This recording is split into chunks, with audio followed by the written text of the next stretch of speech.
Today is Tuesday. Hey, 9/3/2014. I'm Bruce Turner in Lynchburg, Virginia. I'm Dennis DeVoe from Calgary, Alberta, Canada. I'm Jeff Zayas from Napa, California on Wednesday. And I am Robert Taylor in New Orleans, Louisiana. Gang, I'm Duke Carrico. Hey, guys, man, tonight it's all about IFA, Samsung, Sony, Android, Chrome OS. We got all kinds of news.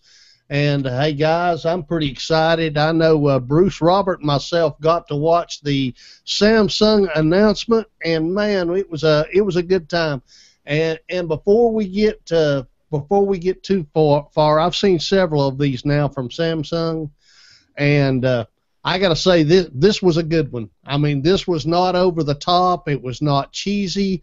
Hey, even the jokes I laughed at. So what do you think, Robert? What did you think overall? I thought it was an okay presentation. Not too long, not too drawn out. There was some little geeky, nerdy parts to it, but information was presented, and if Samsung is your thing, you would have enjoyed this.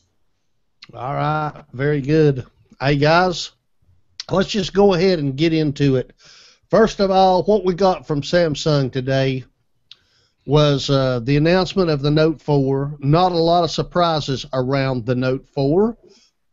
Most of the information had leaked, but the Note Edge, I think, caught everybody off guard. I know I started seeing it published about 2 hours before the event started. So the Note 4, the Note Edge, which is a version of the Note 4. Hey, we got one more Samsung watch, man. I think that makes 6 Samsung smartwatches. And, hey, a VR device. And I'm just going to start with the Note. Bruce, you're a Note 2 owner. You saw this Note 4. Design-wise, it's not a whole lot different than the Note 3. It's still got the fake leather. It's pretty much the same design up front, but under the hood, it's a little different. What were your overall impressions? Yeah, under the hood is where it's really at on that. I think they've done some really nice changes and additions and enhancements to the S Pen. I think they've got a really they beefed up the quality of the camera on the back and the front. Some really good software enhancements regarding photography, image stabilization. Yeah, it was a significant upgrade. It very significant from the Note 2 to the Note 4, and still significant enough, I believe, from the Note 3, which Dennis, one of our panelists, has, to the Note 4. So, I thought it was the star of the show, the Note 4. All right, hey, Robert, what did you think of the Note 4, buddy? Well, I'm intrigued because I'm kind of on the fence about these phablet-sized phones. There were some things that really did intrigue me. The S Pen, which is completely foreign to me. I'm coming from a phone that obviously doesn't have that. So I like seeing those features, the multi-window, the S Pen, where you can click and drag multiple items into an email, for example. Those look very, very interesting, very intriguing. The one thing that did disappoint me about the presentation, however, was while we talk about this big, gorgeous, beautiful screen and all these additional features, still kind of lackluster on the battery, even though they did announce that there was a 7.5% increase in battery life. I still wonder about whether the Note has enough back end to really hold up to a full day's use. Oh, listen, I think Dennis can help you answer that because I know that the Note 3 has a bigger battery than my Note, and all-day battery life was not a problem with my original Note, okay? Hey, Dennis? Yep. Before I let you go, just real quick, let's talk a little bit about specs. Robert touched on them.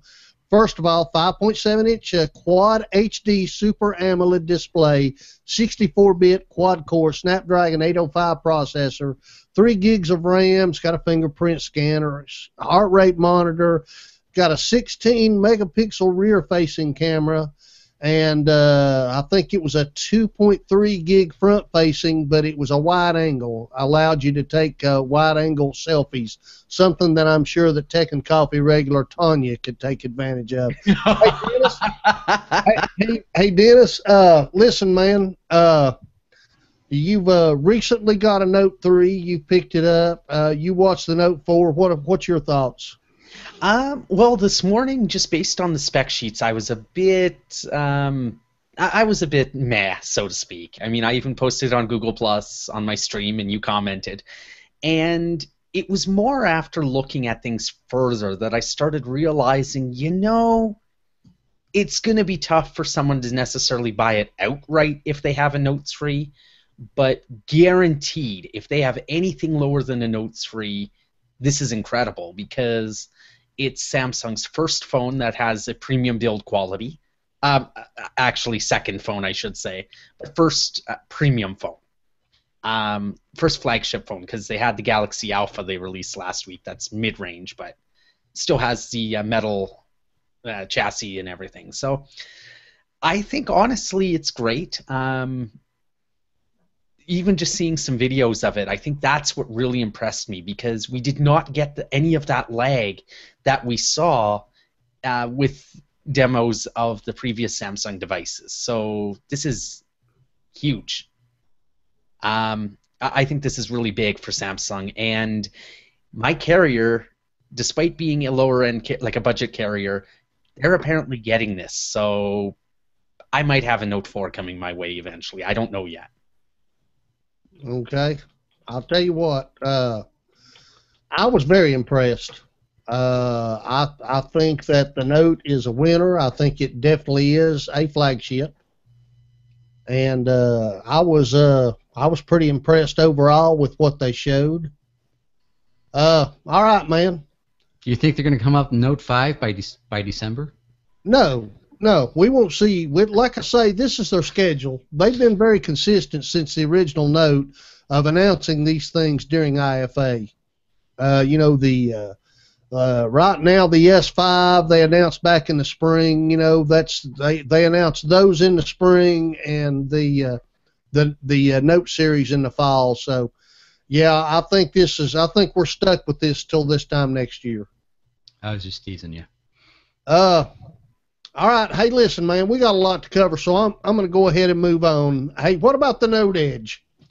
First of all, I like the looks of it. One of the Tech and Coffee members, Brad Newman, I think he brought up an excellent point.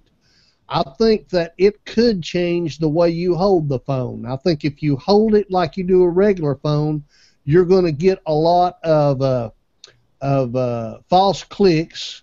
Because you've got that menu system on the side there.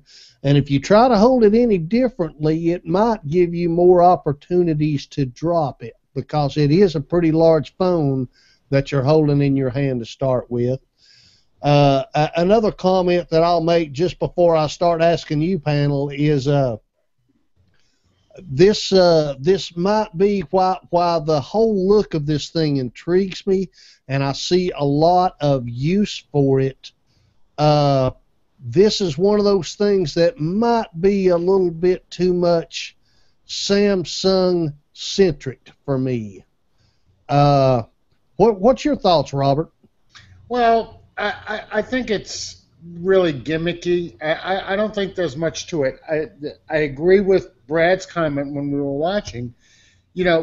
When you're grabbing the phone, you're actually wrapping your fingers slightly around it.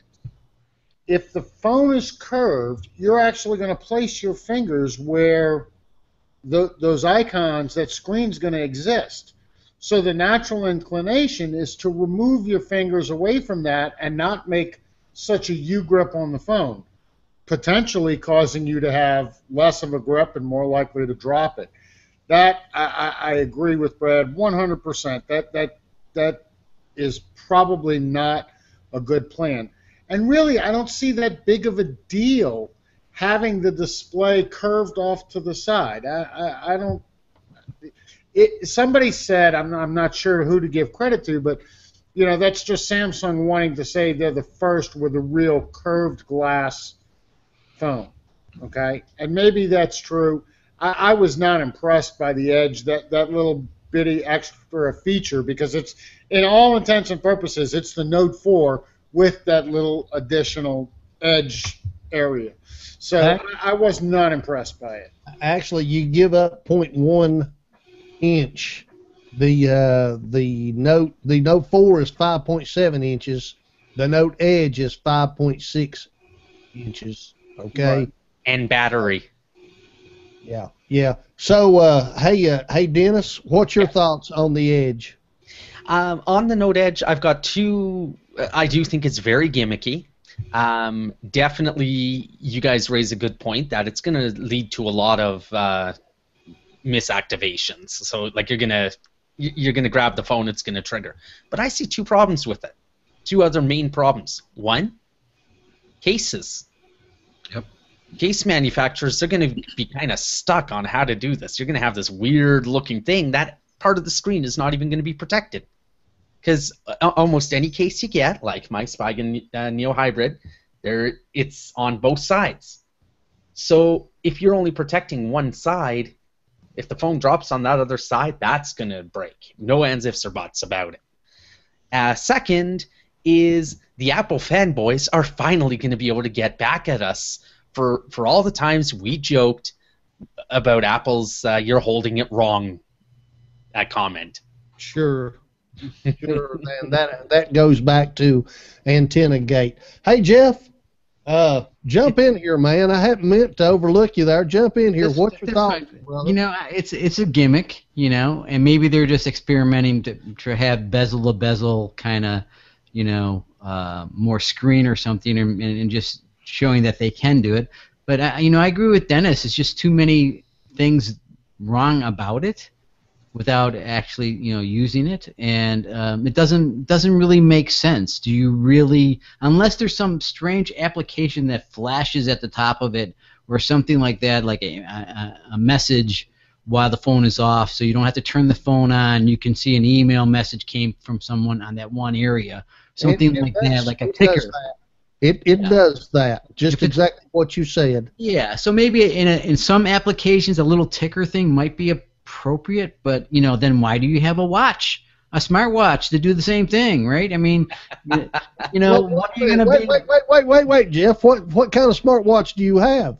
I don't have a watch. I'm not gonna Okay, get one, so but you know, maybe with that feature right there, we don't need to buy any Samsung smart watches. You've made a good point. yeah, you're right. But you know, I can't see the ticker through my pants pocket. You know, so.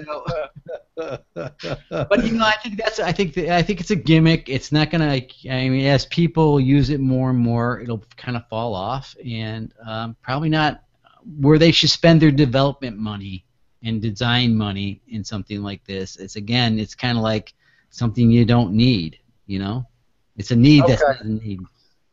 Well, I think, like I say, you guys totally disagree with me. Actually, I like the feature. The demo of it looked really, really slick. I really liked the versatility where you had the recent apps. You know, Bruce was talking about the split screen feature. It's a little bit awkward in the Note to this point. And right, you know, not only is it going to be easier to access in this phone, but guess what? You've got your recent apps right there, so you can refer back to it. You know, if you do close them both down, you can refer back to it pretty quickly. Like I say, the notification features and all, I think it's very good. I actually think it's one of those Samsung features that might actually be a little bit more than hype. Well, it may be that you're correct, but again, I go back with the overall ergonomics of it. Any device is going to take the most stress on the edge. And what do? You put the weakest part of the phone on the area of the phone that's going to take the most stress, the edge. That doesn't make sense to me. And every picture I have seen of somebody holding the Edge phone, of the articles that were released this evening, every single one of them have their hand open, where they're literally just laying the phone there. They're not actually gripping the phone. It's just Well, laying in their hand. A those curved display. those are hand models, right? I mean, that's how they're going to, like, when you see anyone hold a Coke can, they hold it like this so you can see the label, right? So Curved displays is the new 3D. It's a gimmick. It's nonsense. I see no, and even that, and we'll talk about it a little bit later. Even if you curve the screen to fit better around your wrist for a watch, I just don't see a whole lot of need for a curved display. Period. It also makes those with OCD it kind of scares them because you get one side with a bezel and the other side without a bezel. So Yeah, I think for me, but I know some people have commented on it. So yeah, this is going to be available in limited markets. This is what we talked about when we watched the presentation this morning. I think this is Samsung throwing something against the fence, to a wall, to see if it'll stick. Will developers develop for this type of a feature that's tied to one proprietary device? And with the case manufacturers, like he said, are they willing to invest creating cases for something that's going to be only limited in different markets? I don't know.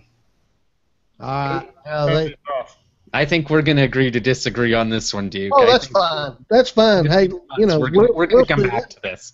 I'm in the past, I've kind of had a problem with this Samsung proprietary stuff and how they've tried to do things, but I actually do see some functionality with this. Just like anything, though, guys, there's a trade-off. So, hey, but real quick, Dennis, you touched on it. Want to stress that this is, it's got a metal frame. It's still got that fake leather, but I think that it's a little bit more premium than what Samsung's been known for in the past on their flagship devices, and I'm glad to see that. Hey, man, let's talk real quick about this watch. Goodness gracious. Wait just a second here. I'm working my way there. Hey, wait a minute. Before I move on and talk about the watch, let's talk about the Mont Blanc announcement. Hey, Robert, does this sell phones? Oh, sure it does. Sure, just like the Swarovski crystal case. You want to be premium. You want to be high end. You bring in big names. I mean, you can't touch a Mont Blanc pen for less than what, $100, $150. Come on, okay? So, of course, the big thing about the Note is the S Pen. Okay, I was waiting. I knew the minute they said Mont Blanc, I was waiting for the guy to come out and say, "And we have a Mont Blanc pen for the Note 4." And while we were watching it, there were comments about, you get this phone, which now is a luxury. It's in a luxury category in the hands of executives. There is the Me Too attitude. Maybe people will want it. So I thought it was interesting. Would I buy this phone so I could get a Mont Blanc pen, digital pen to go with it? No, of course not. If that's what you need, then shame on you. Go buy an Apple. I just want to point out that of all the product announcements that Samsung announced today, the VR device is the only device that didn't give the crystals option. Okay, I just want to make that clear. Everything else comes with crystals if you want it. So, hey, all right. Before I move off of this thing, we could talk a whole lot more about it. There's a whole lot about this phone that I haven't covered. But before I move off of it, hey, Bruce, what is this phone going to sell for out of contract? Oh, the Edge? Yes. Out of contract, the Edge, probably $800 at least. All right. Hey, Dennis, what's your thoughts out of contract? What's it going to cost? Out of contract? Well, I'm in Canada, so that's a little harder to say. Actually, it's kind of easy to say with the Note Edge, and that may be no price. Samsung's actually saying in Canada we're not that the Note Edge is a maybe device. So that being said, if it came out in Canada and in US, I would kind of agree. The $800 for that, maybe $700, $750 for the Note 3. Hey, Jim. Jeff, when this thing debuts in October on all the American carriers, what's the price going to be on a 2-year contract? What's the price going to be on a 2-year contract? What do you want to get the phone? To get the phone, I would say $249. Robert?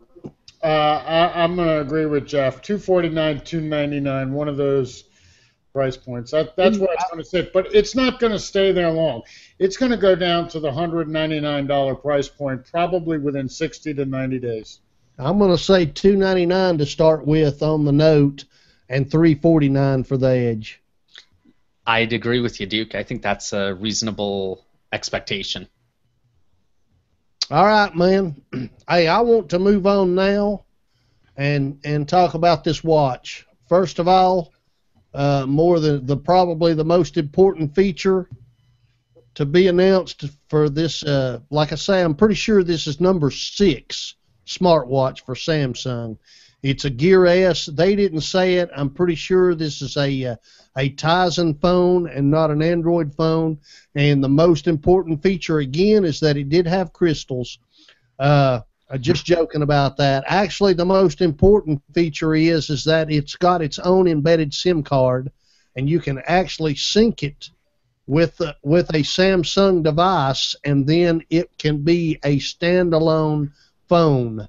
You don't need your phone to be able to use it. So you can leave your phone at home and, take a jog and still take a call while you're jogging. Anybody get excited about something like that? Is this a real advancement? I fussed about smartwatches not being very smart. I agree with you. It's an interesting concept. The problem I have with it is twofold. One, I think the display honestly is too big. I know the guys over at Android Central, they commented on the same thing, that it's almost like, where do you actually focus your attention on the watch? The second problem I have with it is, for any color other than black, it almost looks like a phone, like a miniature phone was almost glued on or even melted on the unit. I don't know. Is it pictures that make it look like this, or does it really look this off? I think that's a valid point. I mean, look at that, man. It looks like Samsung took an iPhone, shrunk it, and molded it to that band. Yeah. I don't know. It does not look appealing to me, honestly. It's and this is coming from someone who has used a few smartwatches. But in terms of the SIM card idea, great idea in concept, but we know the carriers are going to have a field day, and it's probably not going to be very useful for a lot of people. Well, the other part, when you mention the carriers, is that, yes, they did confirm that it is built on Tizen, by the way, Duke, and it's limited to a 3G connection. Yeah. And what happens if you're in an area where they have disabled or removed the 3G towers and replaced for 4G LTE? They're not actually removing 3G for quite some time. They're only removing possibly Edge. I disagree with you completely. They have removed 3G towers. I had one less than 500 yards from my house that they took down in its entirety a year ago. Removed it completely. So, the phone is the phone. Listen to me. You got it, Jeff. It's a phone.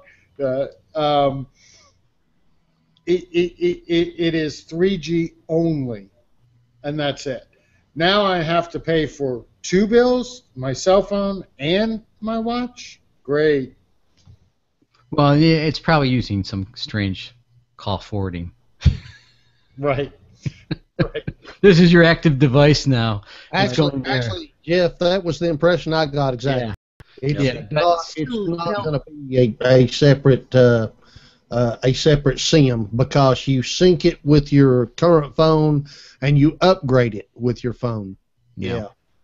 No, but is it a good idea? I think they're moving in the right direction, so they're I think that is probably good. But would I get it? No. Why wouldn't I get it? I don't want one. You don't want a smartwatch. There you go. There you go. Well, Jeff, what would you want to? Would you buy a Note and then add the Samsung Gear VR?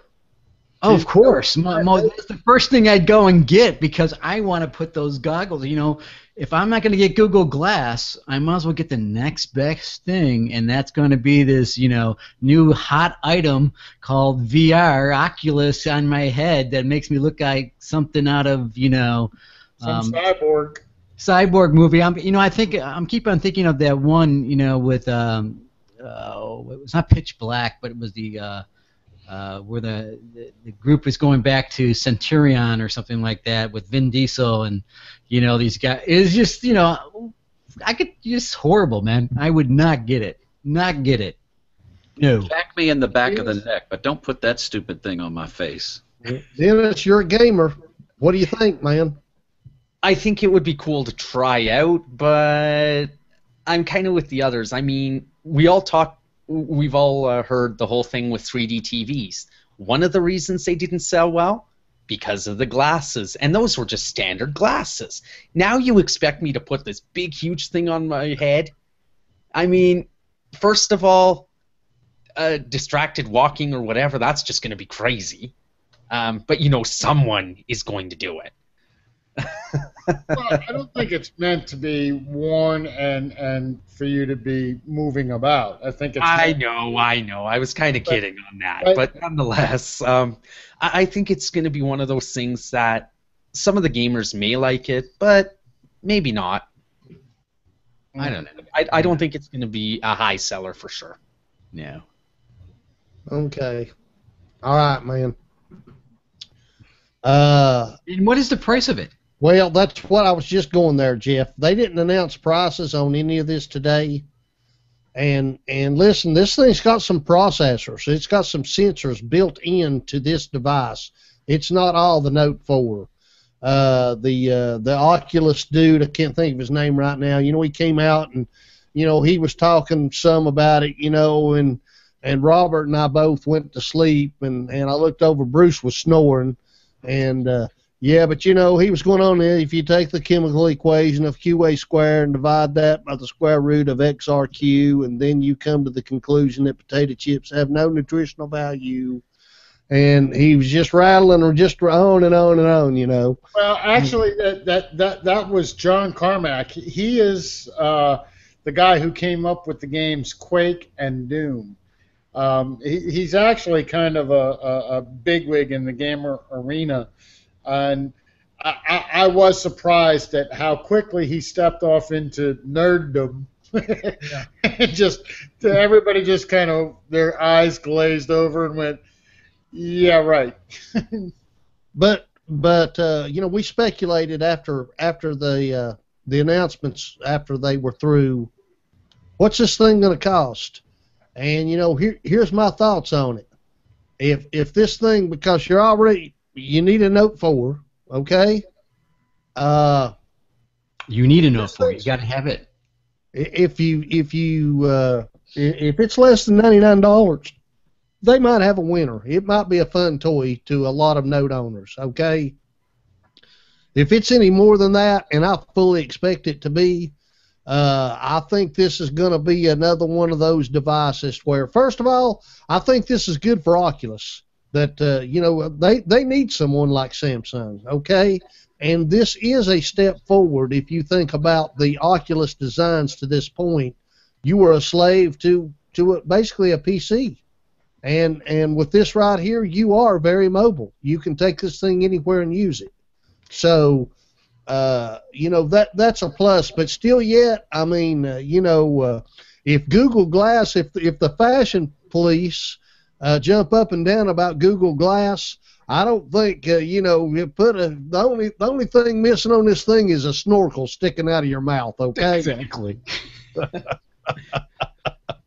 Look, I'm totally immersed. Oh, you're in water. Now, Duke, you mentioned price. The one thing I will point out is that the Oculus Rift developer kits, I believe, are around the $350 price point. So $99 is pretty much a pipe dream for anyone. There is no way it's going to cost only $99. $9. Oh, and like I say, I mean that's why they brought him out there, was to tell about all the sensors and all the that was built directly into this unit. So yeah, I mean it's not going to be cheap, guys. Yeah. No. Hey, all right, man. Hey, before I call it a done deal, Bruce, did you enjoy the keynote today? I actually did enjoy the keynote.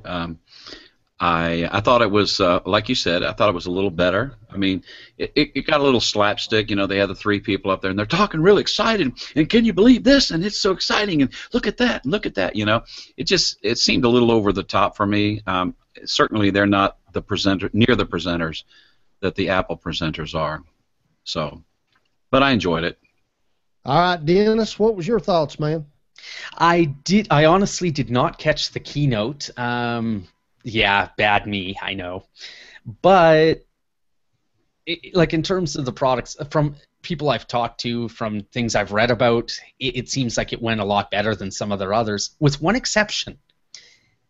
And Apple, whenever they have an announcement, so for example, their iPhone announcements, they're going to say the iPhone is going to be available on September whatever. September 19th, for example. Samsung, we heard October sometime. Now, the thing is, we heard October, but where is that? Is that just in Europe? What's happening in Canada?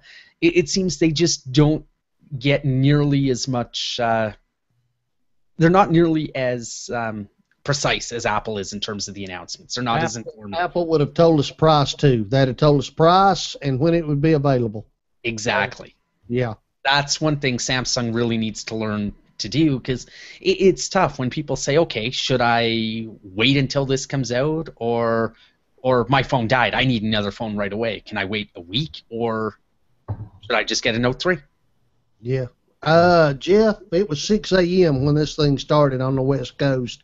Did you catch any of the keynote? I did not. I spent my morning looking for polymeric sand, so no. All right. Landscaping equipment this morning. Fair enough.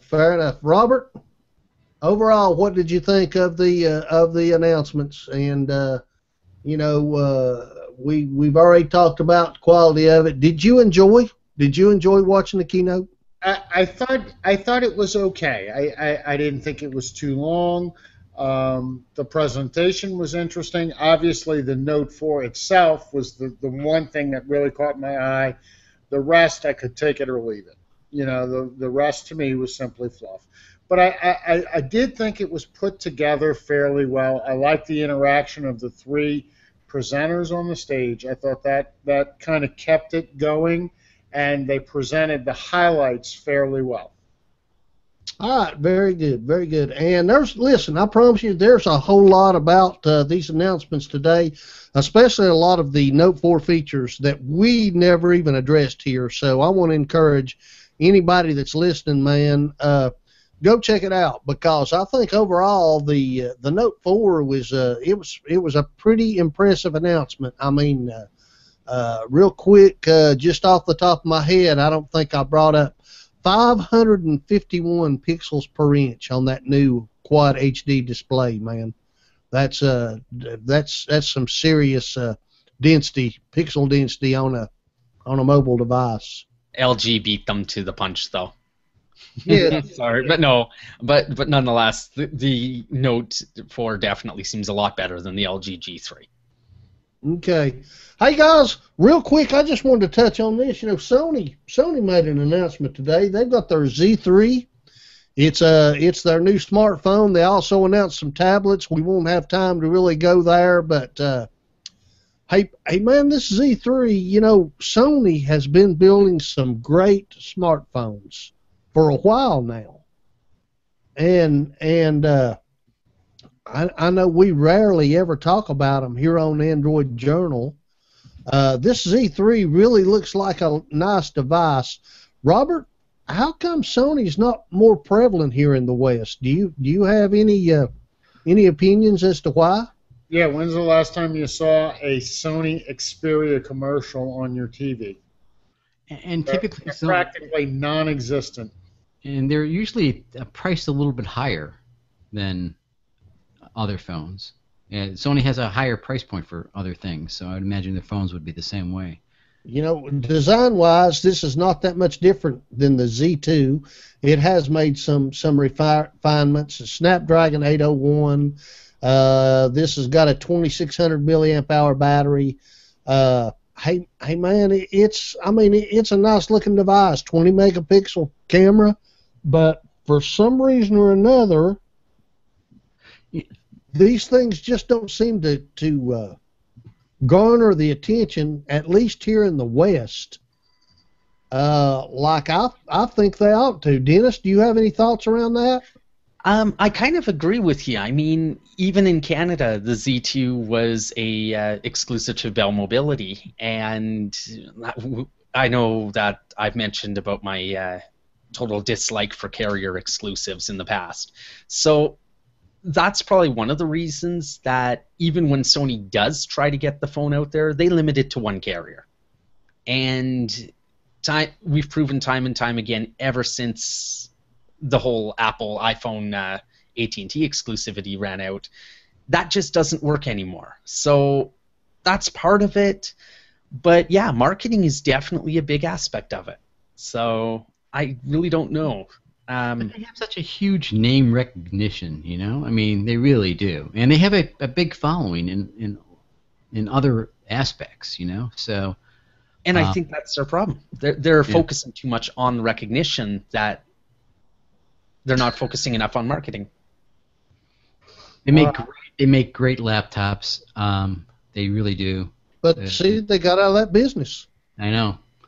You know, and the other thing, they started I saw a big push on those lens cameras. You know, just the lens, the Z whatever C30s or whatever they're called, or CR30s.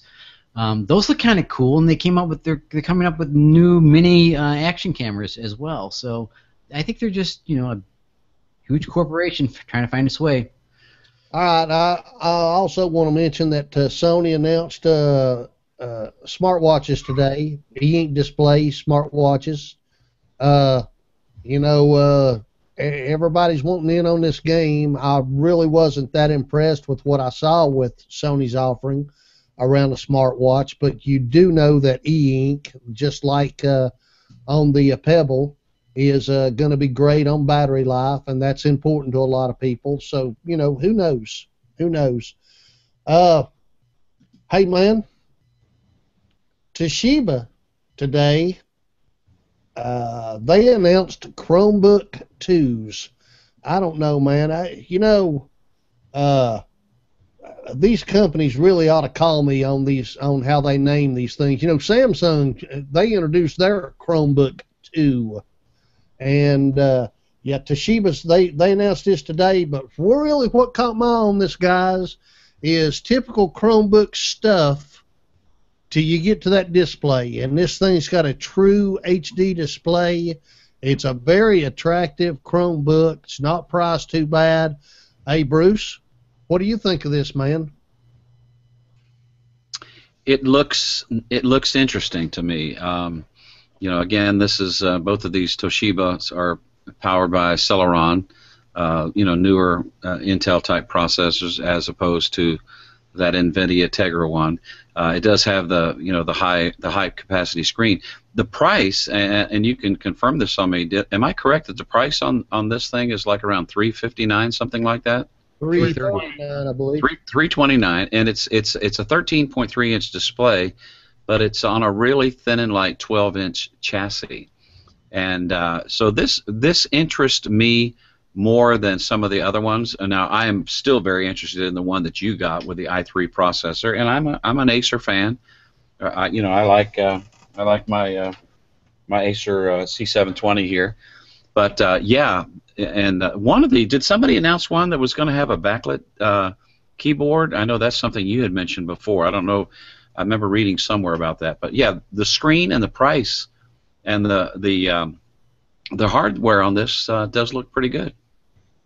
All right. Hey, Jeff, what do you think, man? No, I think first of all, Toshiba makes great laptops, and I didn't have their Chromebook, but I think they would carry that forward. And it looks like they made it thinner, right? And at the price point is right there.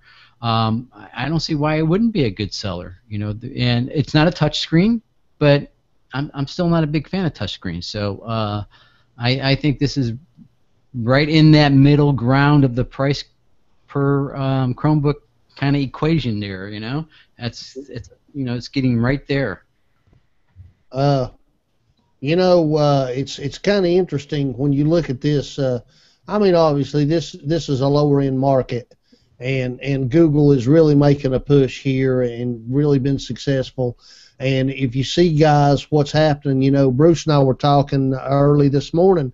There was an announcement. There's a Windows 8 machine running on an ARM processor. That list price is $120. Okay. Listen, that's a tablet that screen resolution on it, it wasn't too impressive at all.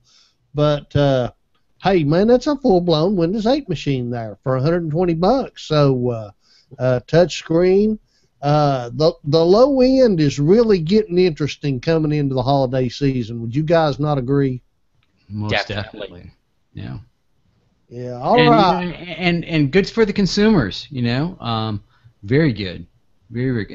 And this is Microsoft's making that push. You can buy a laptop for $199 again. There you go. Getting down there.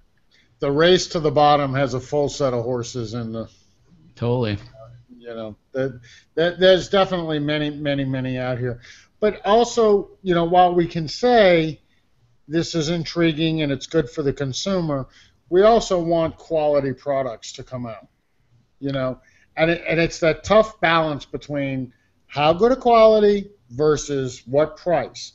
It looks like the price point for a Chromebook, a premium Chromebook, is going to sit at between $300 and $350. That's just where it's going to sit. You're going to have your bargain basement models that you're going to get for $200 to $225, whatever. But in the end, it's going to happen. Okay. Yeah, Robert was grabbing a call there. Hey guys, listen, man. There's still more announcements coming out of IFA, and I'm sure we'll be touching on it again next week. But there's something I'd kind of like to move off of IFA and product announcements and talk a little bit. Earlier this week, Apple. Supposedly a lot of female celebrities' accounts got hacked, their iClouds. Supposedly a lot of nude photos out there. And Apple has come back now, and they are denying that there was any kind of breach in their security. And I think this could be very possible. They're moving into, they've got some product announcements of their own next week. One of them is going to be for a new wallet app that's built into the phone, going to include NFC. Security ought to be pretty important to Apple. And I just want to talk a little bit about security. First of all, somebody can say, well, you don't take nude photos of yourself, you won't have this problem. While that might be true, can we say, well, if you don't bank online, this won't be a problem. If you don't send email that you don't want read online, don't send email. I think we all expect a level of privacy, whether it be in a cloud or anywhere else. And I just want to get you guys to weigh in here. What do you think are hacks like this? Are they going to hurt the future of the Internet of Things, Jeff? It just raises awareness, basically. And we all know that nothing is safe, right? Nothing is safe. Even 3 days ago, I forgot what bank got hacked, right? But here's something that's supposed to be one of the most secure institutions out there, and it got hacked. Yesterday, Home Depot got hacked. So that. I guess it comes down to is, as a society, we have to start accepting that these things can happen, and you have to protect yourself somewhat. You have to be cognizant of what your password strength is. How often do you change it? Don't use it all the time. And then companies such as Apple, large companies like Apple, has to come up with just the basic things of password protections, retries, and some industry standards out there that they need to put in, and can't just make the assumption that they are hack proof. So is the internet broken when it comes to security? You're asking me? Yes. Absolutely, and getting more broken all the time. This has tremendous economic implications to the economy of the world, and especially countries like the United States. When you have, like you said, Home Depot, J.P. Morgan, Target, these other banks that have been hacked, and the timing couldn't be worse on this, to have any kind of a potential security risk associated with Apple when they're fixing to come out with this payment system is a huge thing. And I certainly can understand why they'd come right out and deny that there was any breach to their service. But people are going to lose confidence in this, and I've gotten used to purchasing things online. I was at the DMV here in Bedford, Virginia, and I made a payment over the phone with the city of Lynchburg for some personal property tax on a vehicle, and it was like $348. Within 15 minutes, I got an email from Bank of America saying that they thought there was this unusual activity. So I'm thinking, well, they saw this at the DMV in Bedford. Maybe that's what they're thinking about. So I call the number on the email, and I find out it's a $505 charge somewhere overseas in a bookstore, and it just happened that quick. Now, I appreciate Bank of America being right on that. Cleared it up right away. Nothing was charged for my phone. They sent me a brand new credit card. Immediately destroyed the account on the other one.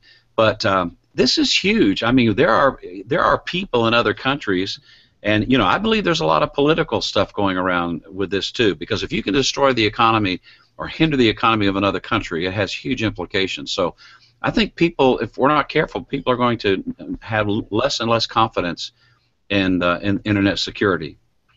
Robert, I'd like to get your thoughts on this. Well, it comes back to is any economy or currency safe? No. Your wallet can be stolen. Your cash can be taken out from underneath your mattress. There is always a risk. At what point do you go to protect yourself? Do you lock your doors? Do you lock your car at night? Do you keep your wallet in your pocket and make sure that it's safe? These things are personal responsibility. Yes, I think there's some culpability on the part of large corporations to protect their customers and their clients. But I also think that there's a huge amount of personal responsibility that you have to take. Do not sit there and think that, a 4-digit passcode is sufficient to protect yourself. That takes all of milliseconds to crack. So don't be lazy. Sit down, come up with a password strategy, or better yet, use two-step authentication along with a password vault system, and you are much, much better off, much more secure. Now, here's something I'm thinking about. This is a Google Wallet card. Maybe it's smart for me to move some money to this Google Wallet card when I want to make a purchase and use this card rather than giving somebody access to my debit card or to my full-blown credit card. I just had that thought. I pulled this out of my wallet. Maybe that's a good option. And that's what PayPal's about, right? Pretty much. Same thing. And it's funny that you guys mentioned that, because look what I hold. That is a PayPal card. And not only do I have that, but I also have one of those. And that's what we're going to see that's really going to change the world. And that's credit card with the embedded chip. They have been using this in Europe for years. And that's what they replaced mine. Look, there's mine that they sent to me. It has no meaning until all the merchants change out their equipment. Right. And merchants are going to change out their equipment because if they don't, if you don't have chip-enabled reading, it costs you more money. They will change out their equipment. What's going to happen is going to be a law passed at the federal level, saying that this is the minimum, security thing that must be taking place. And I'm sure there's something in the works right now that they're leaning towards, because again, this stuff is, like everyone is saying here, it is crippling just the concept of what's safe and what's not safe. So, I don't know if I shared this with you guys, but my wife's card got hit for $15,000 worth of jewelry in Paris. And we got a call from American Express, and it's like, what? We obviously weren't culpable for that, but that's why you have American Express or MasterCard, Visa, whatever you have, and there should be some limits that you should the companies should start installing, putting on for certain kind of purchases, and the ability, will this card work overseas? That it should be turned off, and then you turn it on to travel and turn it off to go back, and things like that need to take place on a regular basis. Mm-hmm. All right, hey guys, some good thoughts around that. Like I say, I just I thought it would be some good conversation there. I appreciate it. Hey guys, moving on.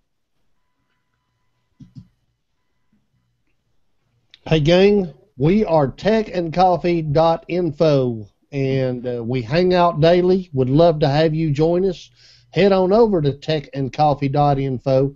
Click on join the hangout, and hey, we got a few rules there. Basically, those rules just ask you to be respectful of us. We'll be respectful of you. We've got a Twitter and a Facebook account, Tech and Coffee 1. Our YouTube channel's Tech and Coffee.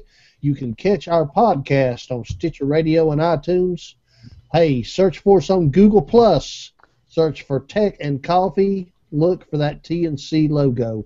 Questions, comments, and snide remarks, send them to AJ at techandcoffee.info. Also, we're getting ready to do some apps.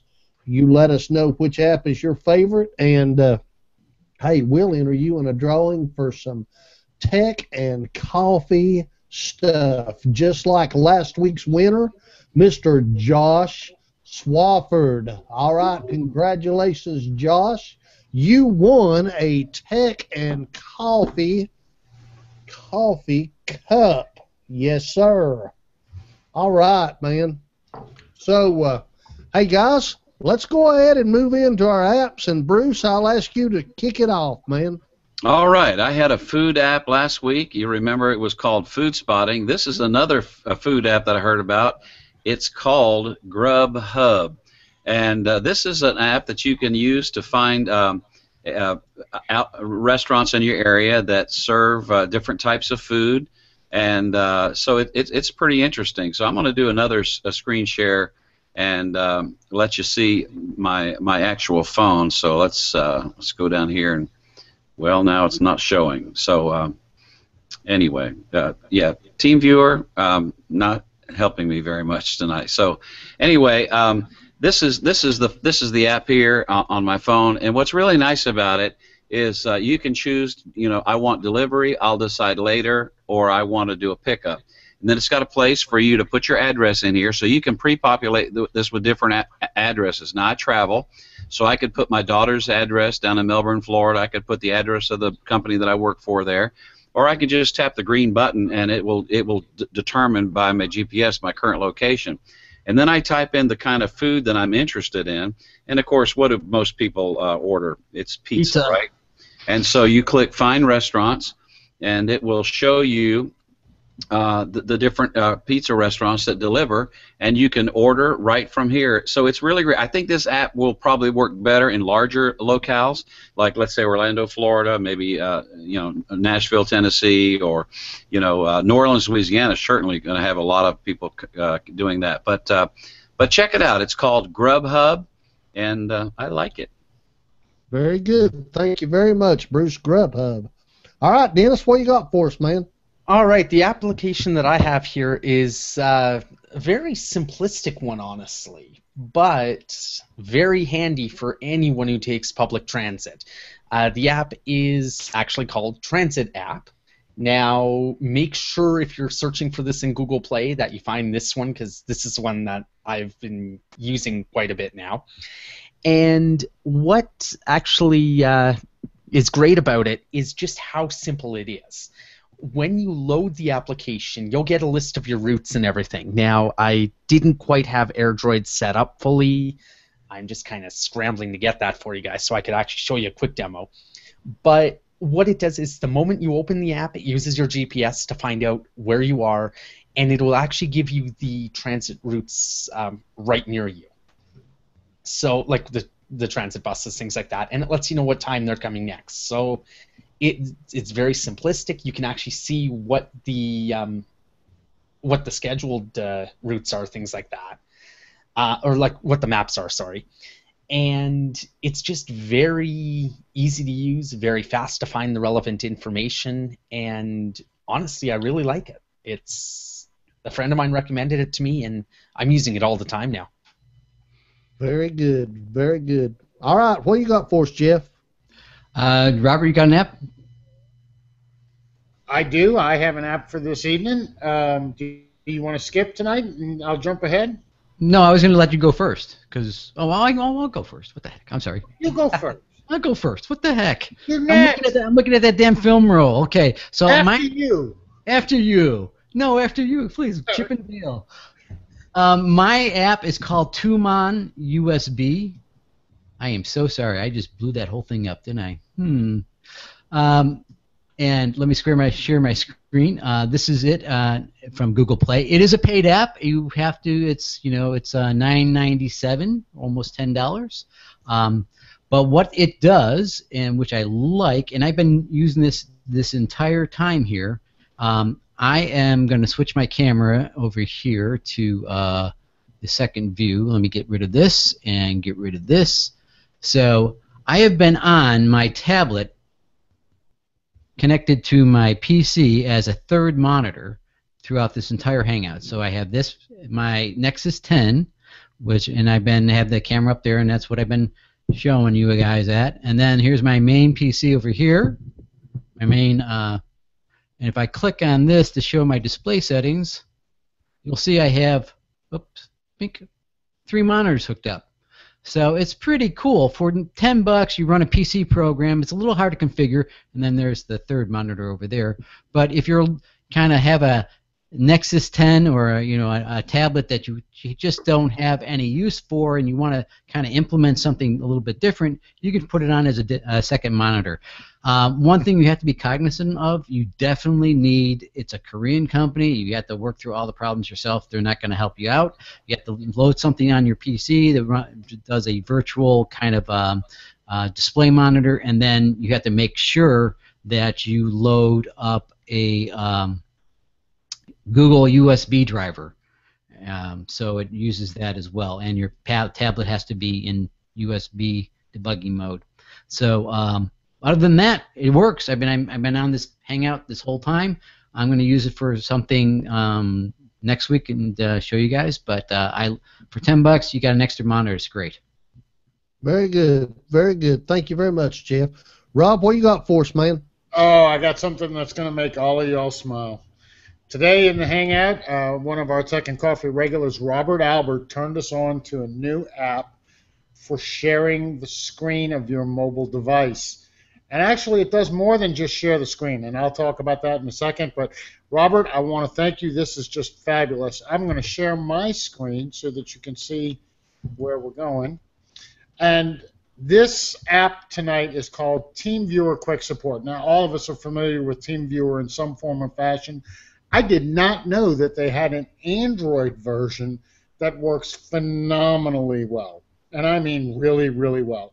So I was actually just tickled to have a chance to play with this. I'll pull up what this does. And while I pull it up, I just want you to hear me out. What TeamViewer will allow you to do is take remote control of another device. Where this is handy, your mom, for example, Jeff, is in Florida, I believe. Yep. Install this app on her phone, and you can now take remote control of her phone from your PC. Now, I've connected it up, and it's super simple to connect. You install the app, it gives you the code, you put in the code on your PC, and you're connected. It's just that simple. And what we do here on Android Journal when we're doing apps is, of course, we do a screen share. So here's the screen of my Nexus 7 tablet. But what's neat about it is my Nexus 7 is off to the side. It could be in Timbuktu for all that matters. And I can use my mouse to control the screen and move and start applications. I can put my home button down here. I can do anything that I would do on the device itself. Root is not required, though if you do have root access on your device, there is a little extra step for Super Sue that you will have to do to enable you to re-enter TeamViewer remote mode. Not anything complicated, you just have to forget the previous settings and then you can reload it. But again, everything about this just works really, really well. The only thing that I could not get to work, and no surprise, was the Netflix app. I could not start the Netflix app on the tablet and view it here on my screen.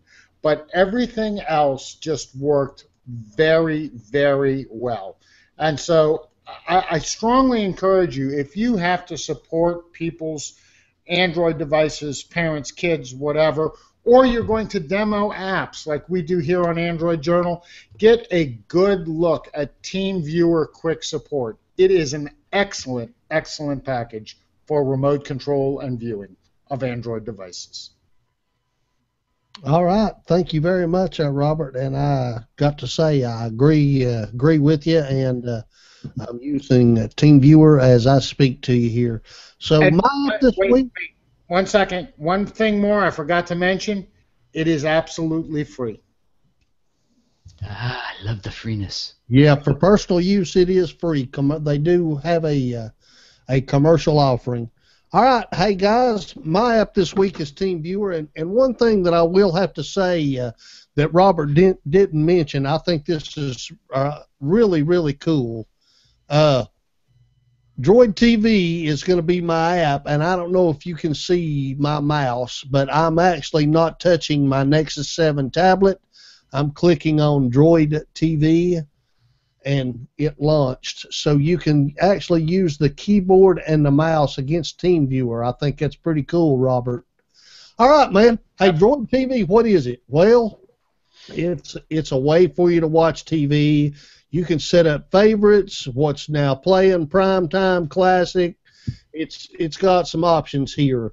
And like I've got 24 here, Live Another Day. And right here is my options. If I want to watch one of these, I'd go out here and click the record button. It records it directly to my device. Once it's on my device, I can go to the Now Playing feature, click the play button,